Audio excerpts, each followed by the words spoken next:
Joining me here on the Rich Eisen Show in person is my compadre I'm going to be spending a ton of time with when the talent evaluation portion of the calendar opens up. My friend from the Combine and the NFL Draft, and of course NFL Network and the radio voice, along with Matt Money Smith for the Los Angeles Chargers. Daniel Jeremiah, how you doing, DJ? Good to see you, bud. So, when you came out, I said, look, my job in shows like this one is to drill into maybe one game, maybe two games to start the show. But the story is really the weekend and the totality of it. That was wild. I've never seen anything like it. And it started with Thursday. You're part of that triple header. Great job on that, by the way. But the Minnesota game, that kind of starts. That's the craziest thing we're going to see. It's one of the craziest things we've ever seen in the history of the NFL. Right. And now it's like the fifth or sixth topic when you think about what happened yesterday. Well, I guess, what in the world was happening at the end of that Vegas Raiders-Patriots game? So here's a true story. So I'm calling with Matt. Yeah. A pretty wild Charger-Titans game. The Titans have come down to score. There's 44 seconds left. The Chargers then with Herbert going to try and go down the field and score.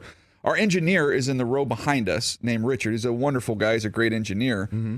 Well, unbeknownst to us, he's watching the Raider-Patriot game on his laptop behind us. While engineering an actual game? Also engineering our game. Del Tufo could never pull that off. Wow. Nice. Wow.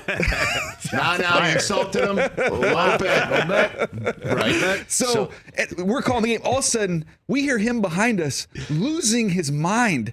And so Matt turns around. Matt thinks we're off the air, like something crazy has happened, and he's trying to show us his laptop. And Matt's just like, "What is going on?" So finally, we get to the commercial, and he comes and goes, "I'm sorry, I apologize about that, but that was the craziest play I've ever seen." By the way, he's not wrong. He's not wrong. Oh, it was wild, man. And of all teams, the most buttoned up team, the most buttoned up coach, and the most boneheaded decision in the history of the NFL ever. Awful.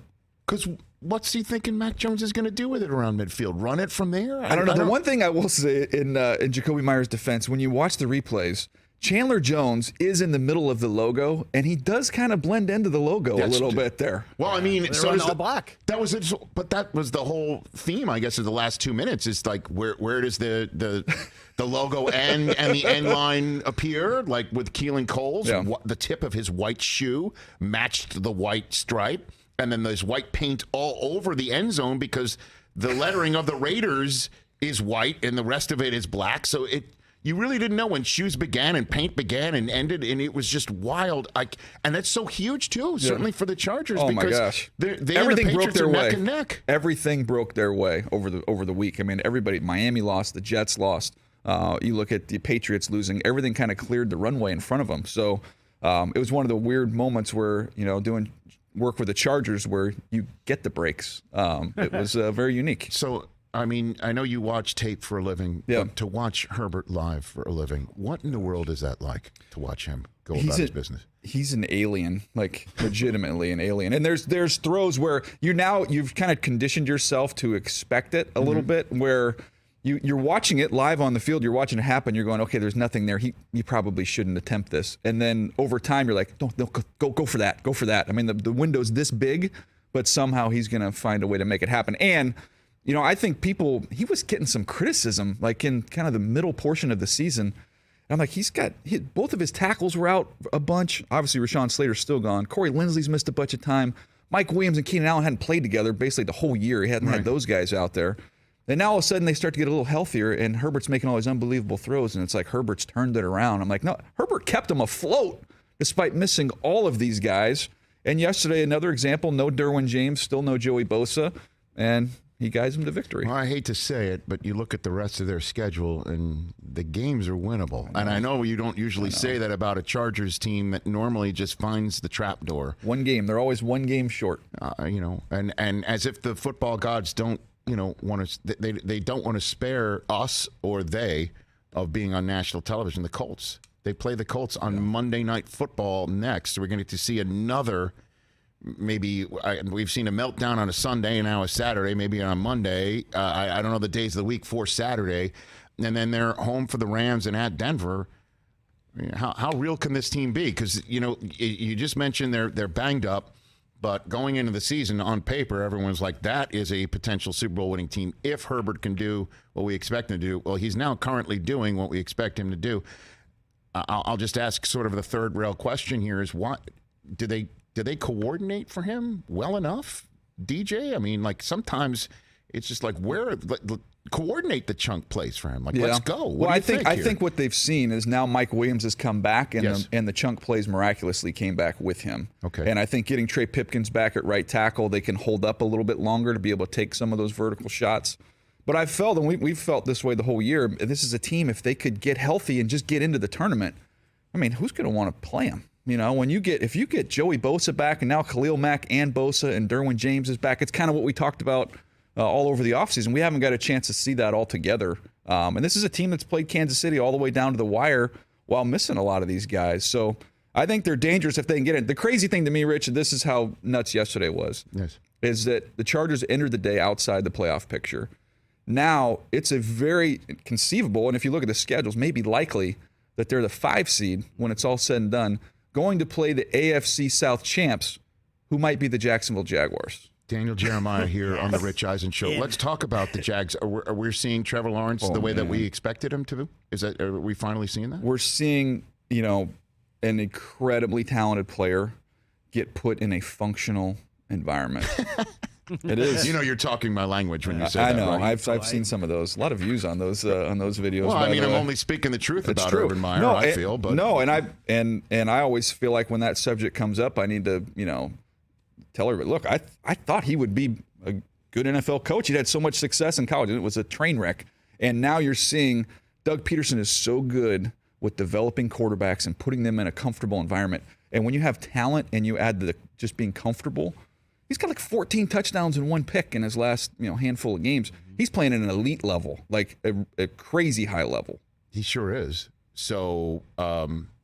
And Tennessee's on Tennessee's on a nosedive. You saw them yesterday. Then Tennessee's got a tough schedule still remaining. They were missing like 6 or 7 defensive starters yesterday. Mm-hmm. I mean, they've been crushed. So on the flip side of that, how concerned about the Dallas Cowboys are you?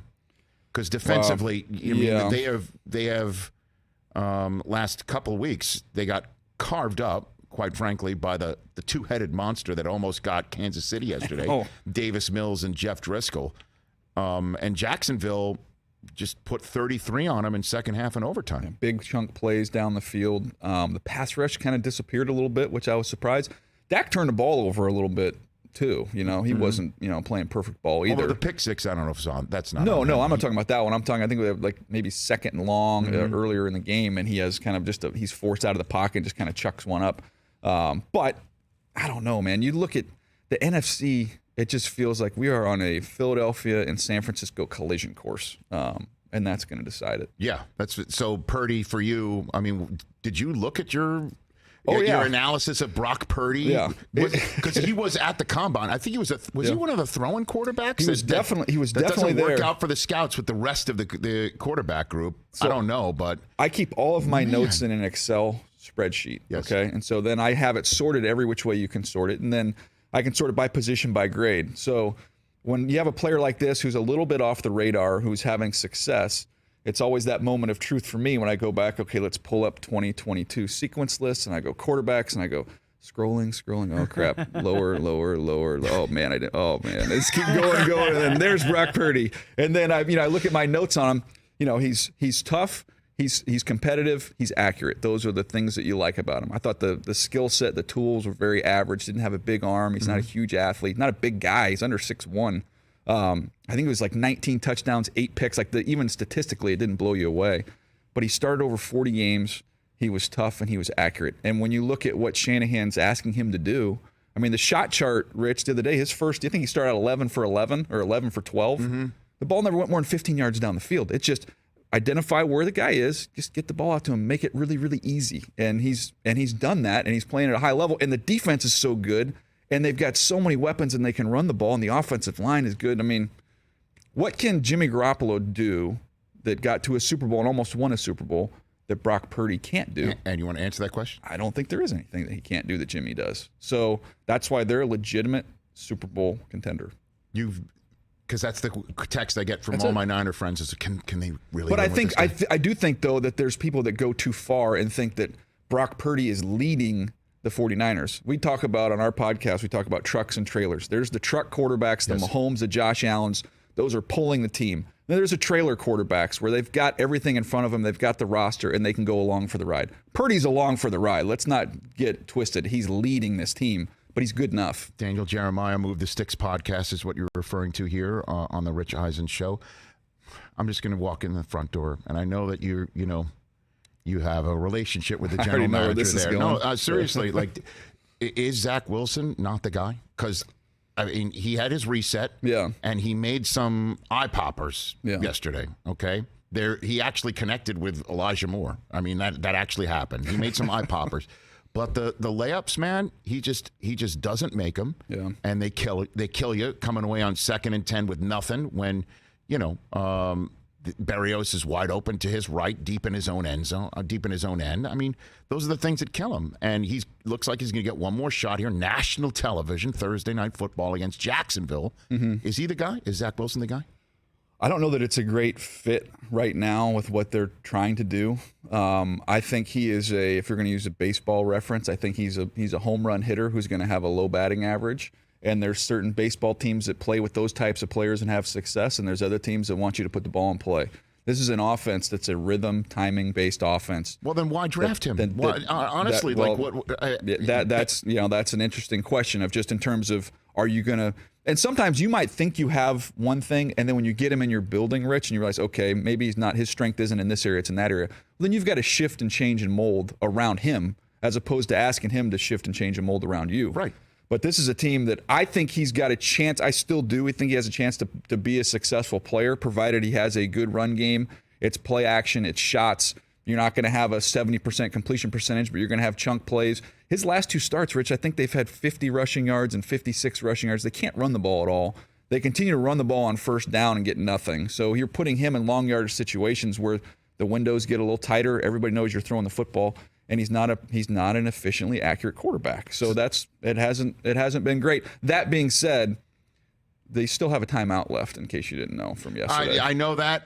That they got wound up with all timeouts left after the Lions hit them with that 51-yarder. Yeah. They had all their timeouts left and wound up with a 58-yard field goal as their final last. Even if you have there was at least 20 seconds that they should have had more. And where you are, 20 seconds. That's a 10-yard completion that all of a sudden turns into a 48-yard field goal. And maybe we're having a little bit more nuanced discussion of, okay, he missed some layups, the little swing pass, the one to Berrios.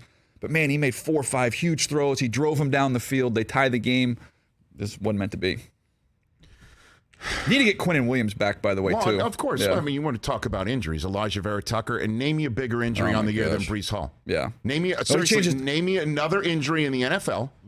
The only one that you can maybe put where it changed the dynamic is Tampa's center.